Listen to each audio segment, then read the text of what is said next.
We'll allow just a few seconds for our guests to come in and join us, and we will get started shortly.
All right.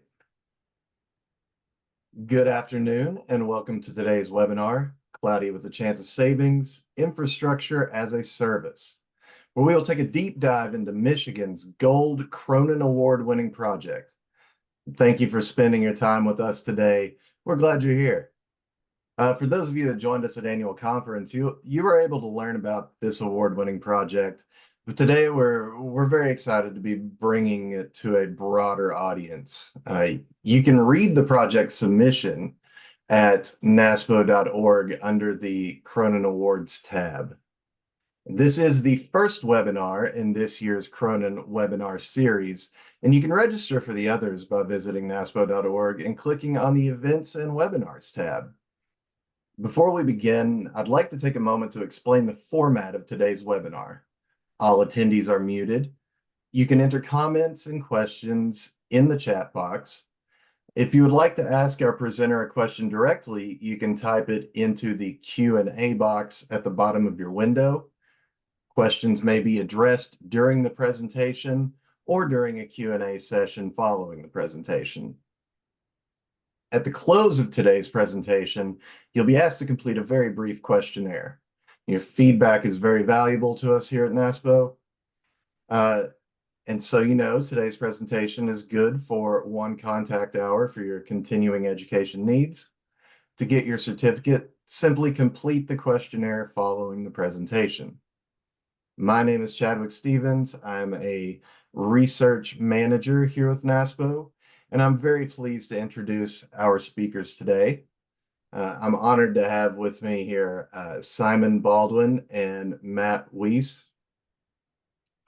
Simon is a category director for information technology with Michigan Central Procurement Services in the Department of Technology Management and Budget.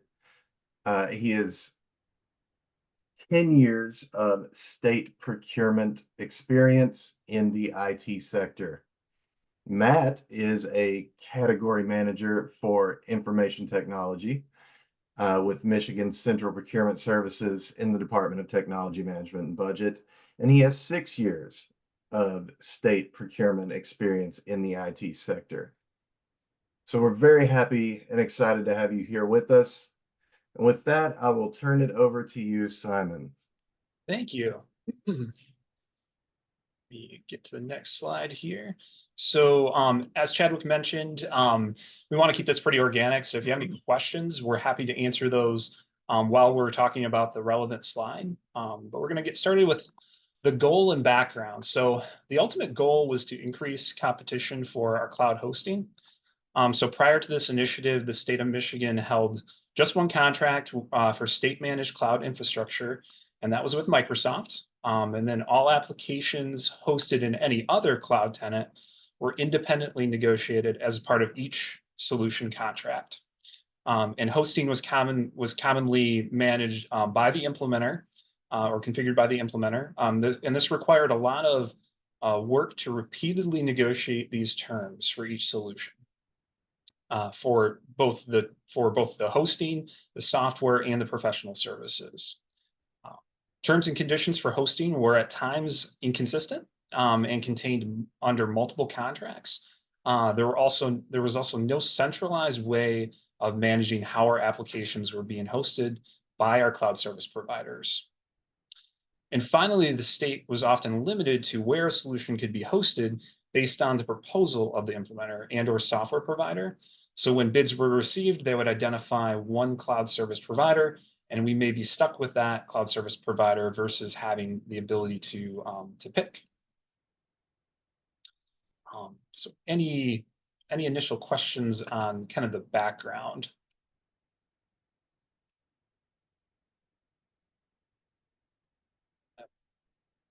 All right.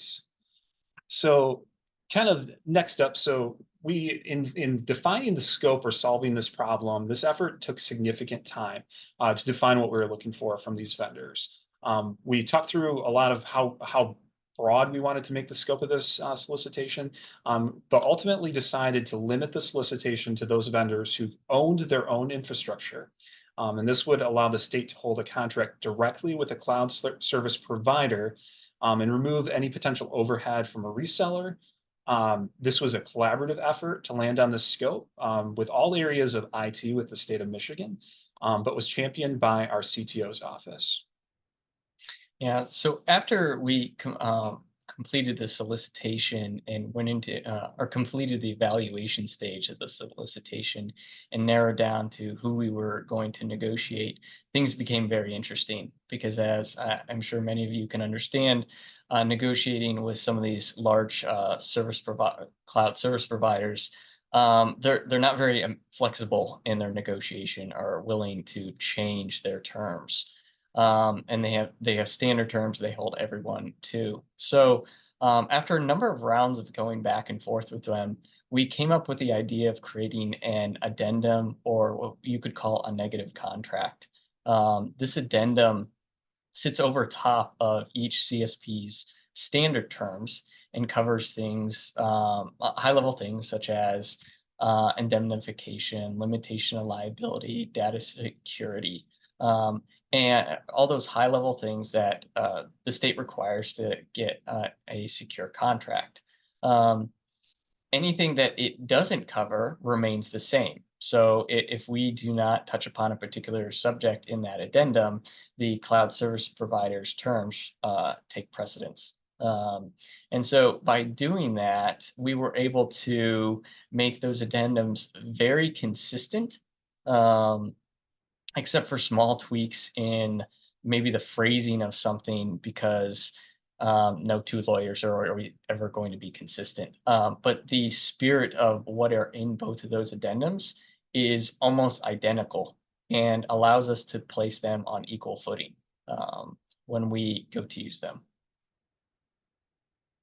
So Matt did a great job in setting up these contracts, but the contracts are only as good as the process around them. So implementing the process for using these contracts is a current effort that we're working with the CTO's office on how we refine how these are used.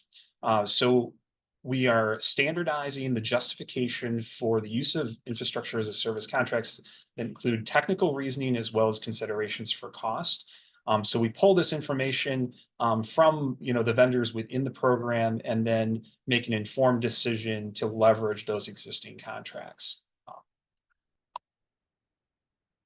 So again, give everyone a chance to ask any questions that might pop up around how we've solved this problem. So could you talk about the solicitation process? Did soliciting for this kind of opportunity, did that take longer than typical one to develop? Yeah, so one of the challenging things at first was to decide on what the initial scope was. And we went from something that is more narrowed, such as infrastructure as a service, to what you could call anything as a service. And going back and forth, we thought that we eventually came to the conclusion that it would be best to have a more narrowed scope to try this out, that could potentially be refreshed later. And so we initially started with just the IaaS scope. And actually, the definition of IaaS seemed to have changed while we were trying to put the solicitation together. So there was some rework on that. And then we put it out to bid, and obviously it was very challenging from a terms negotiation because we were negotiating with 3 vendors at one time. And we initially started with Microsoft because we already had a contract with them, so we thought that would be the simplest negotiation. It ended up actually being the most challenging. And I think the reason for that is because we had a contract with them already.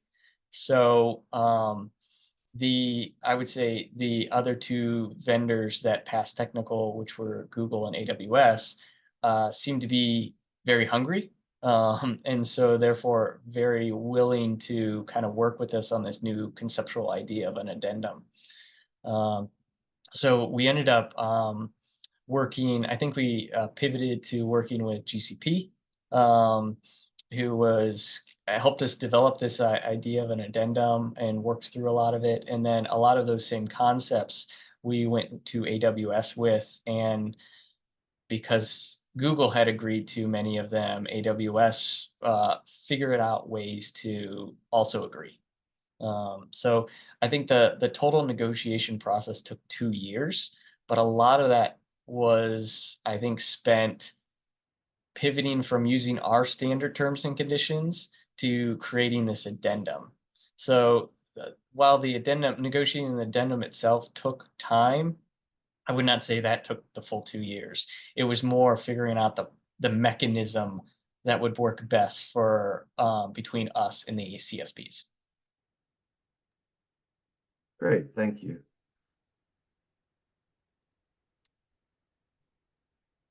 Right. Oh, go ahead. Was there any other questions? Before we get too deep, for the uninitiated, to briefly explain a little bit about like what infrastructure as a service is, maybe how that compares to a PaaS or SaaS. Yeah. Sure. So this is the hosting layer of an application. So this is the actual cloud hosting layer. Whereas, and we'll get into this a little bit later, these cloud service providers also offer, a platform layer, which would be, kind of the building blocks, and as well as they offer software, like an application layer. So we'll dive into a little bit more about kind of how this program currently is restricted in scope to a certain extent, but also how our plans for next steps will allow a little bit more usability out of the program. But yes, it is currently an infrastructure as a service, so kind of just that hosting piece that can be leveraged for potentially lift and shifts from existing hosting for applications that we have on-prem or in another hosting provider. As well as we'll dive into a little bit more detail around how we've leveraged the program outside of kind of the lift and shifts or that sort of thing. I did see a question come in about what was most challenging about the terms. I think one of the most difficult things was how you define customer, or what we would like to term as state data, right? So large organization or large CSPs, right? They quite honestly, a lot of their revenue is generated based off of data, right? And we are very protective of our data. And conceptually, I think we both had an understanding, but getting the wording worked out, as well as the data security, was probably the most challenging. One of the unique things, so I also see the second part of your question, is did we agree to waive some of our standard terms? We did, but maybe not necessarily that we waived them as much as had a better understanding of like whose responsibility. So in an IaaS contract, or in our typical contract, we like to put a lot of the risk on the contractor for data security. But with IaaS, we are actually the ones deciding on um, what type of environments are we putting this in. So we couldn't necessarily be as stringent, or we couldn't hold the CSPs to as high of a level of what they are supposed to do, because we recognize that we have some responsibility in it. Like if we put a sensitive data type in an environment that's not meant to be in for sensitive data, that's not for like an AWS or a Google. They can't be held necessarily responsible for that. So we had to kind of rethink how we looked at things, and really came to the conclusion of we need to hold them, or we got to hold them to the security that they are saying that a particular environment has. So we are the ones that choose where to put something or put what controls in. And if they don't meet the controls that we've selected, then they would be in breach of contract. But they're not necessarily if we do something incorrect, like we decide to host something outside of the United States. Like if we do that intentionally, that's on us. But if we say it needs to be, if we select something that says it won't go out of the United States and it does, then there would be a contractual issue. And that's really where kind of, the process around leveraging these contracts comes into play. We have a series of questions that help us to determine that technical justification for where we put something. And along with, the foundation of that justification is really a bunch of information about how we're going to leverage, this specific instance to make sure we're informed and using those contracts effectively. Yeah, I see another question has come in about finding a copy of Michigan standard terms and its procurement. So I would say our terms kind of change depending on what the procurement type is. So I guess my question would be, are you looking for the standard terms or the ones we did for IaaS? So that would be a question I might have in that, if possibly you could respond. Terms for IaaS, you did. Okay, so at the end of our presentation, we actually have a link to both contracts, so you could see those terms and conditions. Good. I think so. Right.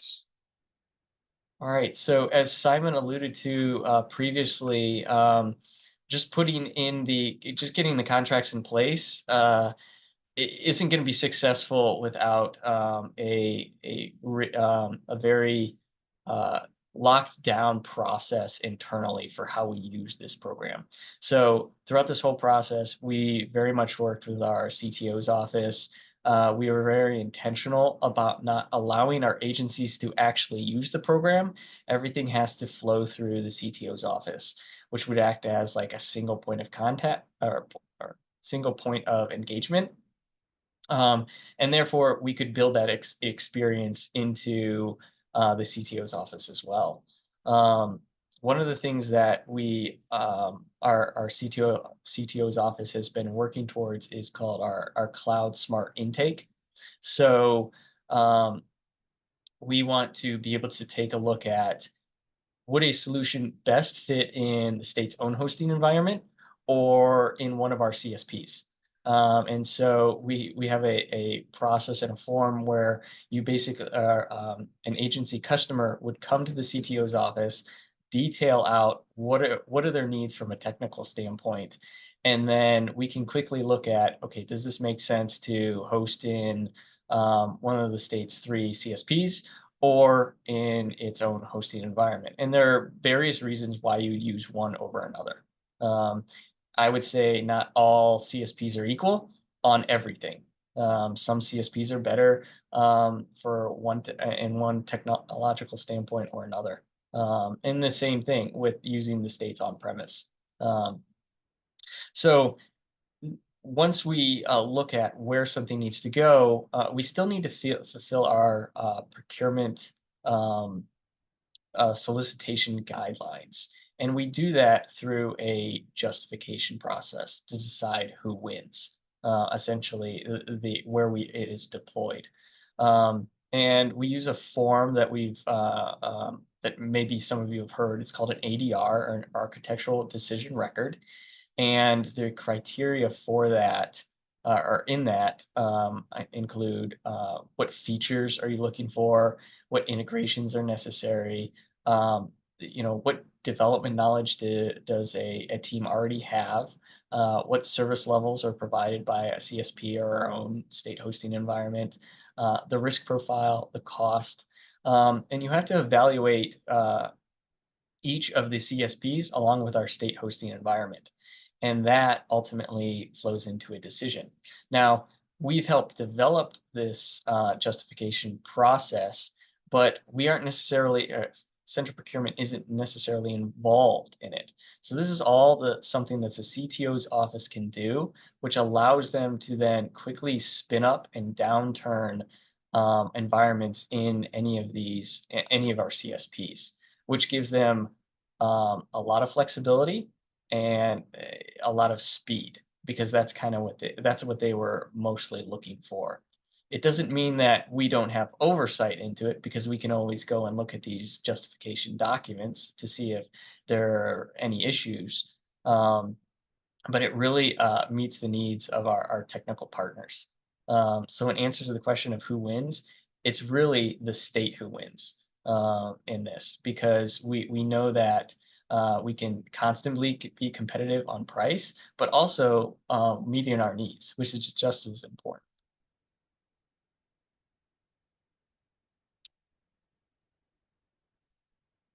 Any quick questions on this?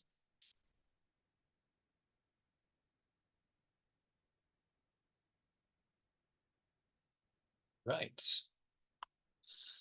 All right, so results and next steps. So we have observed cost savings. So far the state has observed over $650,000 in savings, and that's just from consolidating existing Google and Amazon spend under these two contracts. The state is also looking at discounts of upwards of 20% for new purchases, thanks to this consolidation of spend volumes.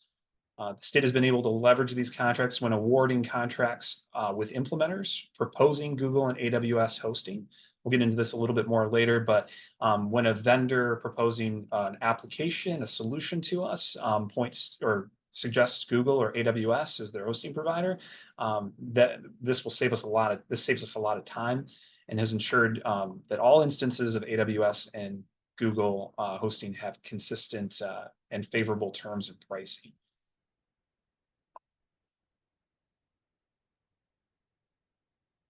On to the next slide. So lessons learned. So as I alluded to earlier, when we finally implemented this in late 2022, the state ran into a number of obstacles with the blurred lines between IaaS, PaaS, and SaaS. I think they are becoming more and more integrated and meshed together. And we noticed with just having IaaS as our scope, there were a lot of tools and features that fell outside of that, or we just wanted our technology partners just wanted a little bit more. And so because of that, when we did the solicitation, we allowed the ability to quote unquote refresh the program.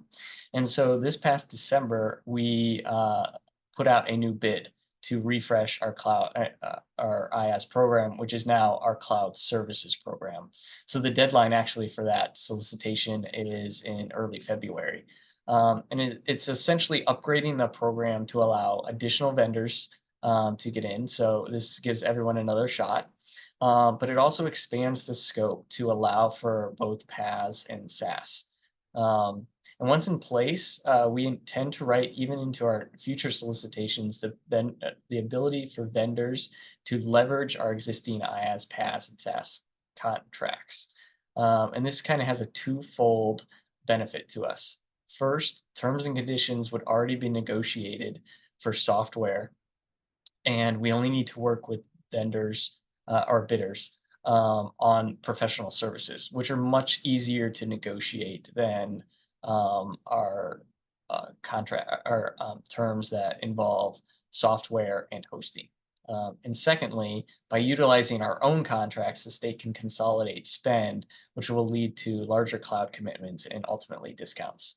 So this expanded scope will allow the state the option to also build its own solutions instead of necessarily relying on vendors to produce large monolithic systems that only they can support and maintain. So it kind of brings back the control to us. Definitely hold on this one for any questions.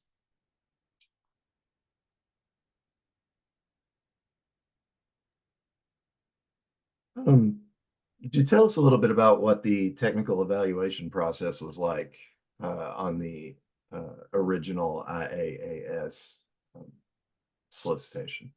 Sure.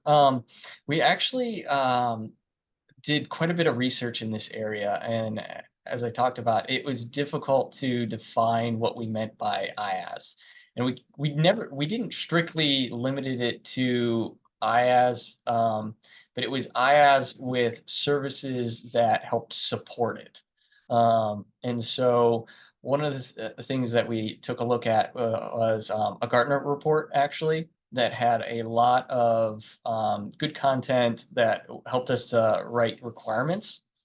And I'm going to say we had, I think it was about 150 requirements that kind of that defined exactly what we meant by IaaS. So I would call it IaaS plus. Because there are services, in order for IaaS to work, you also need to be able to access. So we had three vendors, we had multiple vendors bid on this. Some were screened out very early on because we limited it to CS cloud service providers that were in the FedRAMP environment. So we did not allow resellers into this program. We wanted it to be direct because it's very difficult to negotiate with the CSP through a reseller because you have that third party in, and so and that's part of the impetus of why we started or why we went down this route of trying to get direct contracts with the CSPs. Because we were having difficulty with getting resellers to accept our data security, or they would bid and say, hey, you have to agree to AWS's terms and conditions or Google's terms and conditions or Microsoft's. And so we wanted a direct contract so we could make sure that, particularly around state data, we were protected. That actually brings me to my next question. Is there any kind of sensitive or personal information that you're not allowed to have on an IaaS, like any kind of sensitive or protected information that is prohibited from being hosted on one of these? I think this the short answer is no. If we have a particular, anytime we get a request for a particular data type, we look at what the data type is and what are the technical and contractual requirements around that particular data type. And then, so for like Pub 1075, we were able to get Pub 1075 language into our contracts. For CMS data, you might have to have a data sharing agreement. So we haven't had to necessarily, I don't think we've had to do a data sharing agreement yet, but we did preface in our requirements with the cloud service providers that if we have regulatory requirements, they would engage on us to help cover those. And so we haven't run into any issues so far. with that. We had extensive conversations about the types of data we have. I think they're very aware of the types of data we have, being a state government. And I think they're always able to engage with us on the requirements that we need. But for the most part, we tried to cover as much as possible within that addendum. And then part of the onus is on us to select the proper products for that data type.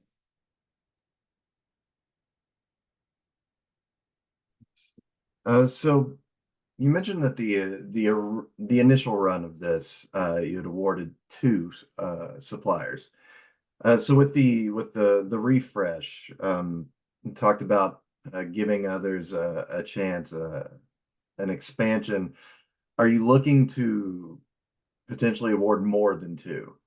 We very well might. We're holding strong to how we've structured this program and having this addendum take precedence.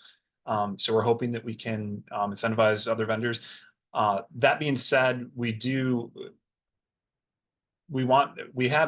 very clear with the vendor community about this needing to be truly cloud service providers.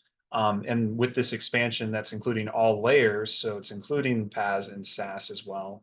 But it still does need to be a cloud service provider. They need to own the infrastructure layer, is what we're pushing for within this program in particular.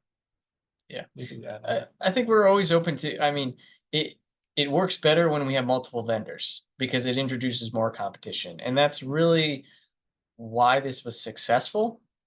I think getting the two additional vendors on board, and I think they're showing that they are gaining market share within the state.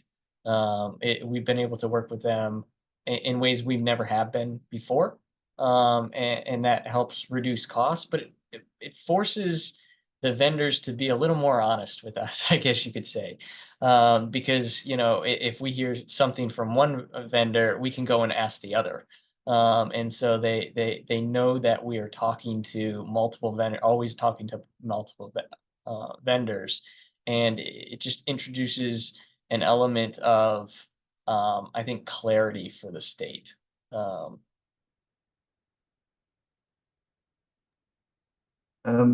How long are the terms on these contracts? So I think the addendum itself was around 20 pages. So it's significantly shorter than our standard terms and conditions. But again, what we did is we took a look at their terms and conditions and tried to narrow down, okay, what are the big ticket items that the state really needs to address? And like I said, those are things in any contract that you see, whether it's limitation of liability, indemnification. But for us, the primary focus, I think, was data security. So we spent the most time negotiating that and trying to get on the same page. And part of it is getting on with the same lingo with the cloud service providers. What about duration? This is a sector that is quickly evolving and moving. So, like, how long do you have these in place for? Yeah, so initially the contract was for 5 base years with 5 options, but we're refreshing the program, which will basically start the clock over again. So that will be another 10 years. So it'd be, I believe it's 5 base years with 5 options again. And we intend to reevaluate on a regular basis to see how we might want to change the program through additional refreshes or whatever, however that might take place. Mm-hmm. Looks like we've got a question in the chat. Is there a defined limit of liability? If so, what's the amount? Yes. So it's a little tricky because there's some nuance to the limitation of liability, but it's I guess I could say it oscillates between 25 and 50 million. It's just there are circumstances where one might take precedence, and you can see those by looking at the limitation of liability sections of both contracts. but I would say it's up to 50, but it doesn't go any lower than 25.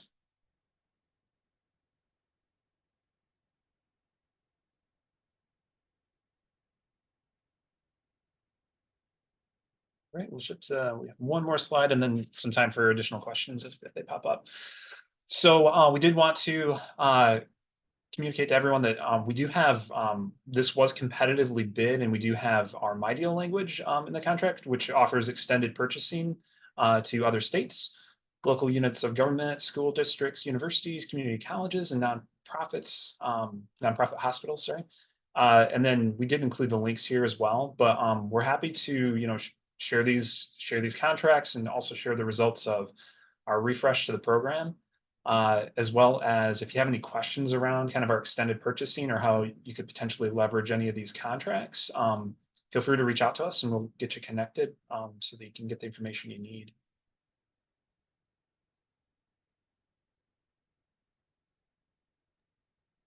So I had one come in. Is the supplier responsible for redundancy, or does that fall on the state? It would fall on the state to select the correct products. Right, to configure Yeah. the tenant appropriately. Yeah. So really what we're holding the CSPs to, we're holding them to what they're saying they are going to do, is the kind of the easiest way that I would phrase it in the contract. If they say they're going to do something, they're contractually bound to do it. So if they don't do it, they're in breach of contract. And that I think that is a reasonable stance, considering we can't hold them accountable for a mistake that we made.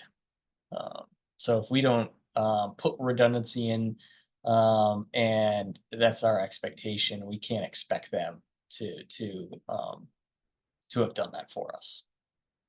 They can't read our minds, essentially. Let's Now that, see. oh, Oh, sorry, go ahead. that said, I think we have a very good working relationship with the vendors, so we talk with them all the time, and we have multiple meetings where we can talk about like what we're trying to accomplish, and they are very helpful bringing in the technical people to get us exactly what we need in order to accomplish what we're trying to do. So I will say they've been great resources to be able to, they've gone above and beyond to help us to make this successful. Yeah, the program did include consulting, not implementation services, but consulting on the use of their products.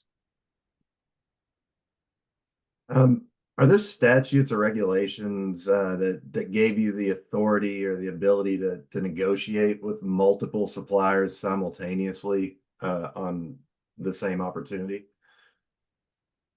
So we're not super restricted when it comes to that. So we did have a lot of flexibility, and Matt even mentioned earlier on how we shifted gears a little bit as far as how we handled the negotiations. And then the program itself, we do have flexibility because we set these contracts up in a competitive fashion. So we do have the flexibility to leverage kind of the second tier process in our kind of unique fashion.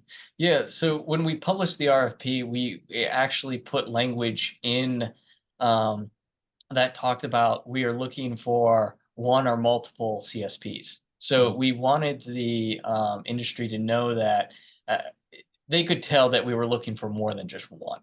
I think most of them knew that we only had one, and we were looking for added competition. And we actually in there said that we are going to the criteria that we had listed above about like feature set and SLAs and price. We put that in there to tell them how they would be evaluated by us internally. So we're very transparent about it. And we also put in language that allows us to refresh the program.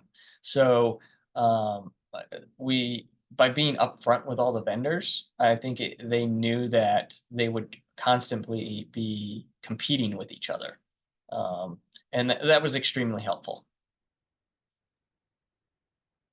Well, since I have two IT experts here, do you have practical tips, any advice to give fellow procurement professionals with, say, working with their CTO, their CIO, the CISO, and getting them on board with this kind of approach? It's all about effective communication and aligning goals. So we're lucky. Both Matt and I meet with our IT organization on a regular basis every week, and we're constantly at the table for all the emerging needs, and we're able to, convey what we can do from a procurement perspective to align to what their IT goals are.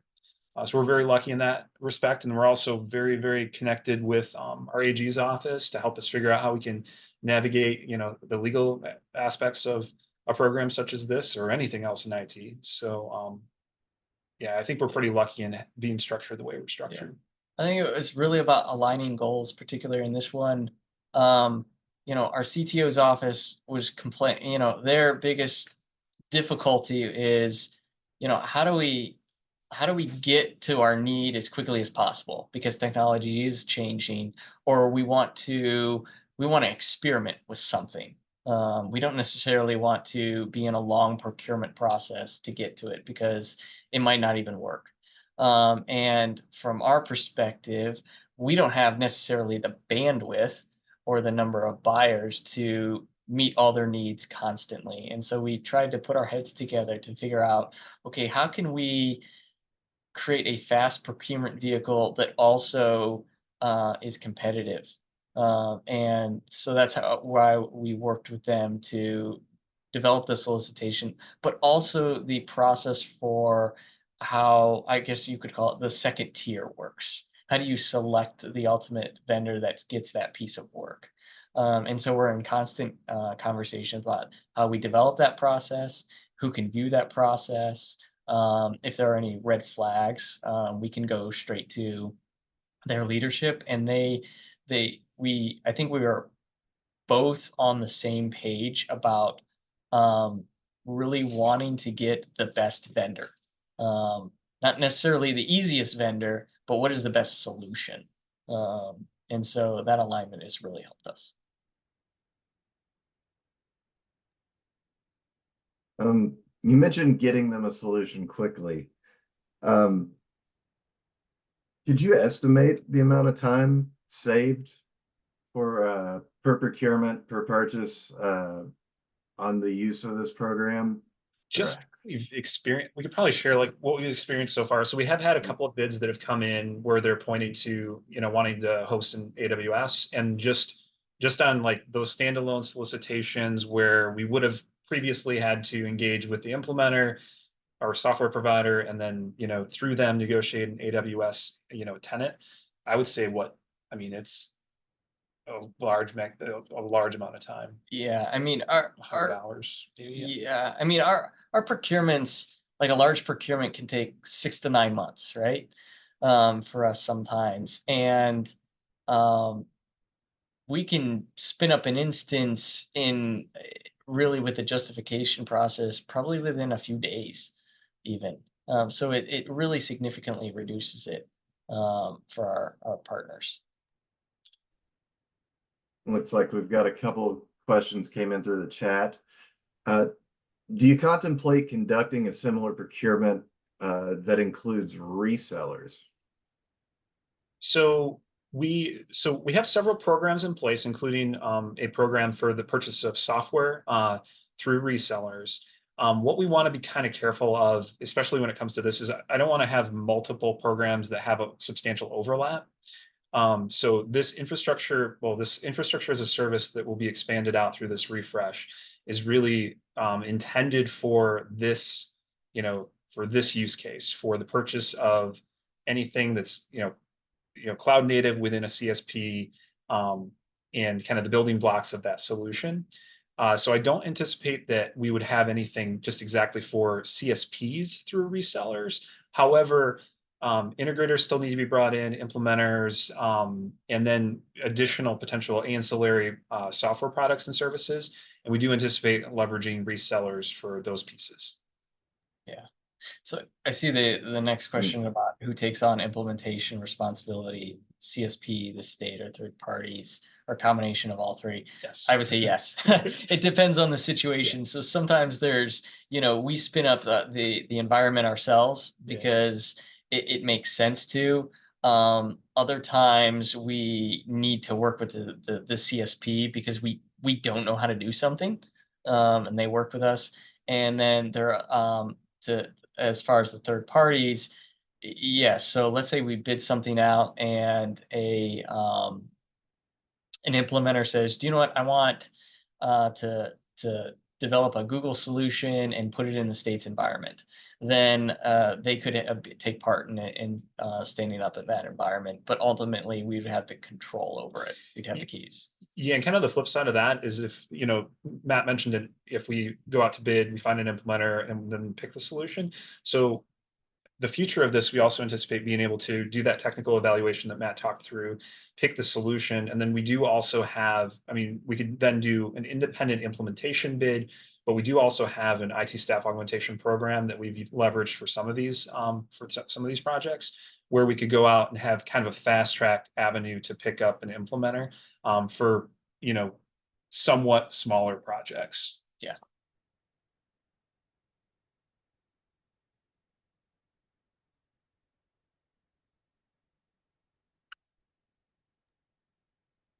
Any other questions?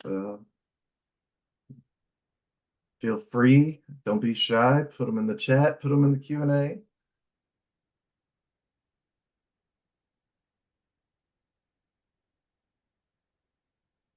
Approximately how many times has this the addendum been used, taken advantage of? I don't know if we can answer that question. Fair enough. Yeah, I don't know off the top of my head. We've done quite. So I think Simon mentioned before we did a consolidation process. We took all of the state's Google spend and brought it together under the contract. And then I know that our CTO's office has been doing a lot of work with the CSPs. There is a learning curve, right? So you have to develop expertise in each of the CSPs. They don't work exactly the same. And I would say that it's an extensive learning curve, but ultimately it pays off. Yeah, I would expect, your 1 to 2 years just learning how that CSP works. Yeah, and we're progressing up that learning curve right now, or the IT organization is really, in learning how they can leverage these, because everyone's kind of default for the longest time was, they knew Microsoft. And so now that we've injected these additional options, it takes a little while before people get comfortable with something that's new. So we're kind of waiting that out right now and helping, to, formulate, kind of our structure around the, how we make the decisions for using these contracts helps to drive that learning. And so we're hoping that it'll continue the usage of this program will continue to grow. So did your solicitation include a requirement that a supplier be US based? Yes. Yep. Yeah, absolutely. That was very critical. Yeah, nothing that we host is outside of the United States. Okay. Yeah, that's a requirement. There are things that you can again, because we have, for lack of a better term, the control of all the levers, we could put something outside of the United States. But like if we selected the wrong product, but no, we were very intentional about, like, they have to have options to have only US hosting. Well, one more for the road. What would be your one piece of advice for any state trying to implement a similar solution? Patience. Yeah. And leverage some of the headaches that we undertook, mainly Matt, for kind of leading this negotiation. So leverage our pain points, what we've done, so that you don't have to fight those battles, or it'll make your battle fighting a little bit easier. Yeah, the most challenging thing in the negotiations was, like I said earlier, was figuring out how to work with the CSPs. And that addendum, that concept of an addendum that sits over their terms and takes precedence, we found really was a tipping point for how to move forward. Because, we will always want to use our paper and they always want to use their paper. So it's kind of a mesh of the two. And that's kind of the compromise we ended up with after a lot of growing pains, and that was successful. So I would look at kind of what we've done from that respect. And I think any state could institute that same thing. Yeah, I think another thing, we had, some creativity sessions with our AG's office to try to figure out the best path forward, because, if you look at initial responses, initial feedback from the vendor community, it seems like a task that you can't achieve. But you have to look at these things creatively and make concessions in the right spaces, and hold strong to the right pieces of your solicitation. And if you do that, then you can make it work. Well, all right. With that, we'll conclude today's presentation. I want to thank our presenters, Simon and Matt, for the valuable information they've shared with us today, and for working with me and us here at NASPO to bring it to you. I want to thank everyone for attending this webinar. You all receive a follow-up email containing today's slides and materials. Remember, this webinar qualifies as a contact hour for your continuing education credits. To receive your certificate, simply fill out the survey in your browser window once you've exited the webinar. This webinar has been recorded and will be available for viewing on the NASPO YouTube page in the coming days. Questions entered into the chat and Q&A boxes have been saved, and we'll try to follow up via email for any ones not addressed during the presentation. Don't forget to check out the upcoming webinars and other events at NASPO.org. You can join us tomorrow for Enhancing Cyber Supply Chain Assurance Implementation at the State Procurement Level with experts from the U.S. Cybersecurity and Infrastructure Security Agency. And please join us for the next webinar in the Cronin webinar series on Wednesday, February 19th for Modernized Risk Management, Innovating and Improving Insurance Compliance, with some of Simon and Matt's colleagues there from the state of Michigan. For our state members interested in submitting a project for the George Cronin Awards for Procurement Excellence, the submission period will be open soon. You can find out more about the awards and how to submit at NASPO.org under the Awards tab. I want to thank you all again. Thank our presenters for the wonderful presentation. Everyone, have a great day.